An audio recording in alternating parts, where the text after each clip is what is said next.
With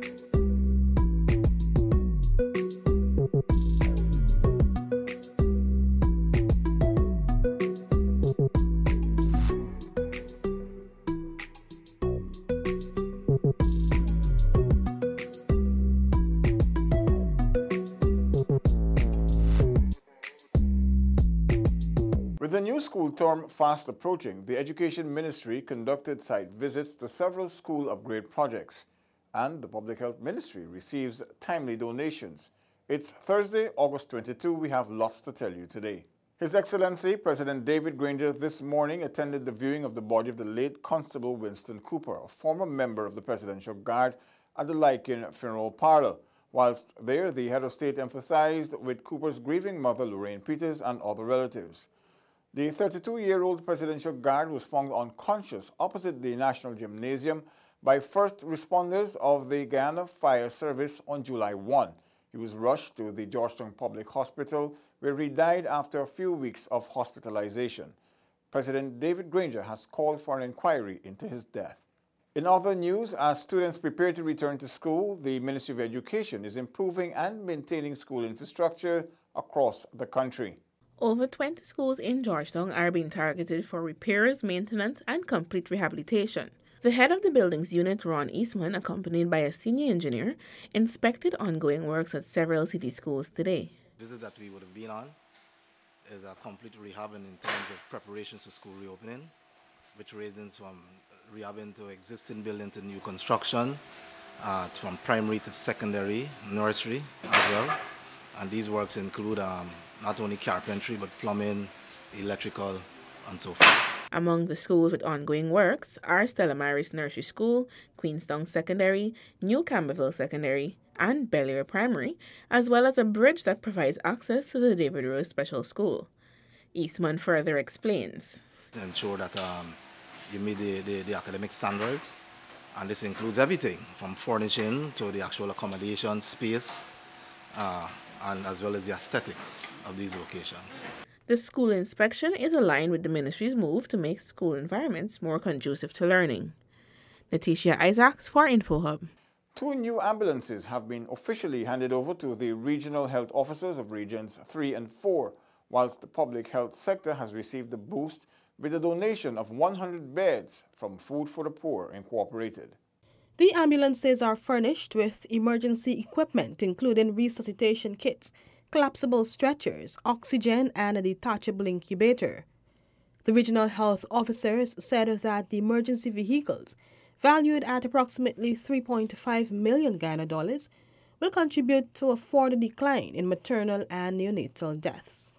We'd receive initially both an engine that will serve the Santa Mission area and the San Hills area, that's in the Demerara River, and this is the second phase where we receive now a spanking new vehicle which will aid in the maternal and child health program and the region as a whole. I could safely say for Region 4, this is the first time we have such an ambulance that is comprehensively equipped with all the necessary needed for the transit of an emergency patient. This will be coupled with the upgrade of the C.C. Nicholson Hospital into a maternal institution where low-risk births will be able, low-risk mothers will be able to deliver at the hospital. Meanwhile, the donation of 100 beds by Food for the Poor comes at a time when the public health care system is undergoing a reformation, ensuring that all persons accessing services are comfortable and adequately attended to. The beds will go to health facilities in all 3 of the Barima-Waini subregions, as well as Kato and Paramakatoy in the Pataro-Siparuni region. Minister of Public Health Valdy Lawrence recognized the private entity as a pivotal partner in the delivery of health care in Guyana. Government and private entities can work together towards the fulfillment of our goals and achieving our objectives. Over the last couple of months, they have been in Region 6, Region 5, Region 3, Region 2, working with us, and Region 8.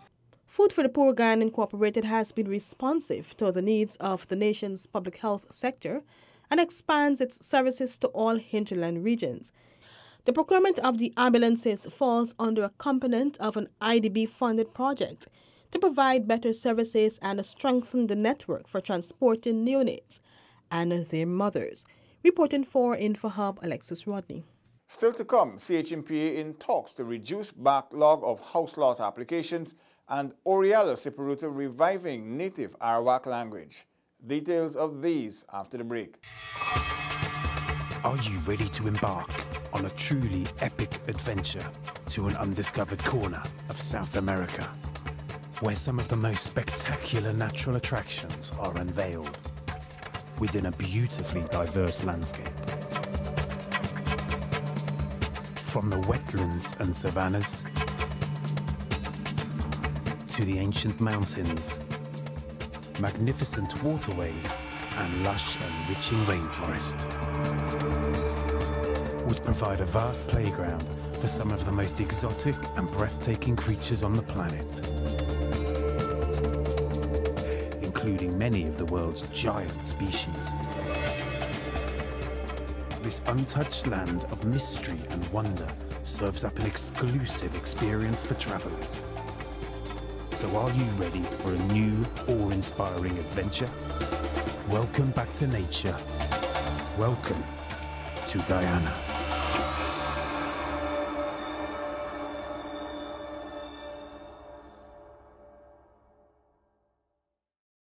Welcome back. To address the backlog of house lot applications, the Central Housing and Planning Authority is collaborating with the Guyana Lands and Surveys Commission and the National Industrial and Commercial Investments Limited.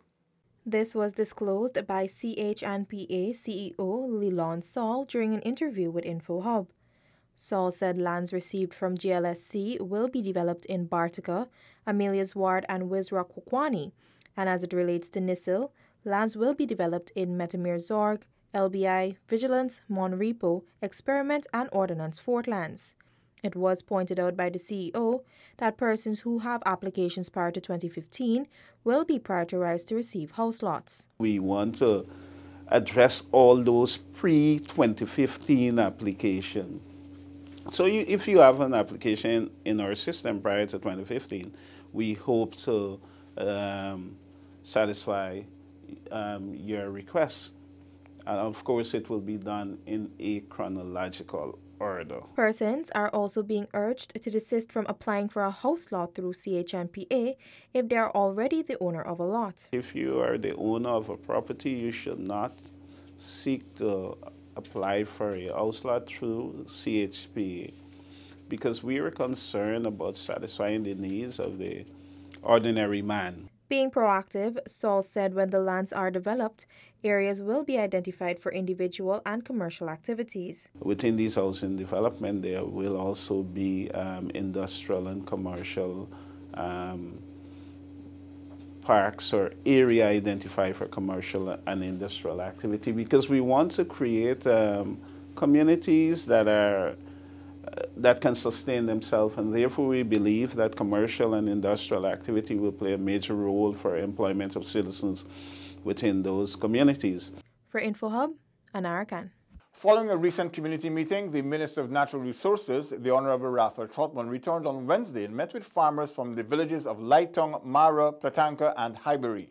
At that previous meeting, the residents spoke of the urgent need for drainage upgrades in the area.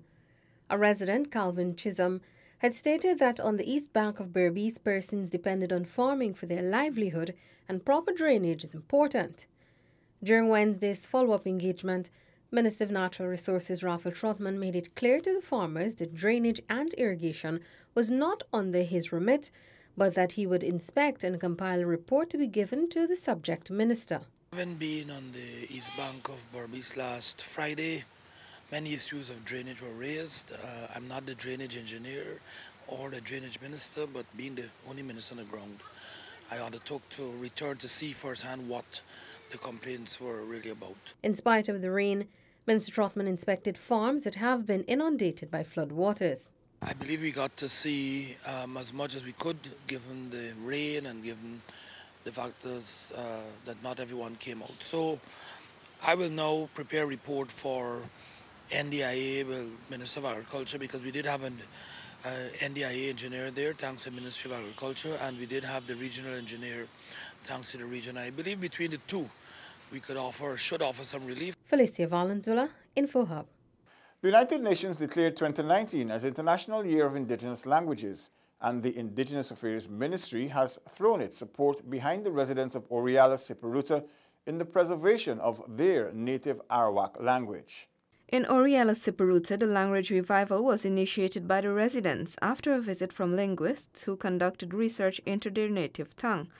While on a visit to the region's 6 communities, Minister within the Ministry of Indigenous Peoples Affairs, Valerie Garrido-Lowe, committed to supporting the revival of the Arawak language. We will agree to pay for your $15,000 for 2 tutors for 12 months through the International Year of Indigenous Language program.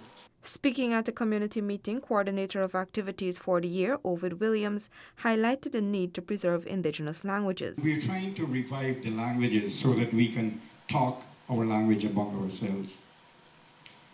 When a language disappears, and we have 4 indigenous languages globally, and the researchers said that every 2 weeks, one of them are becoming extinct.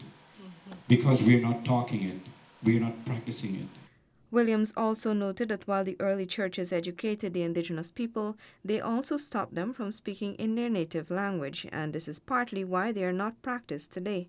Our languages is oral. All the histories, the legends, the myths that we have is handed down by talking. In the evening, we have a campfire, or even before you sleep, like bedtime story. Our grandfathers and grandmothers would tell us stories. That has stopped in our languages. Apart from the tutors, the ministry will print simple exercises and phrases and provide Arawak dictionaries. Ovid Williams has also established a translation service for persons who need assistance translating indigenous languages.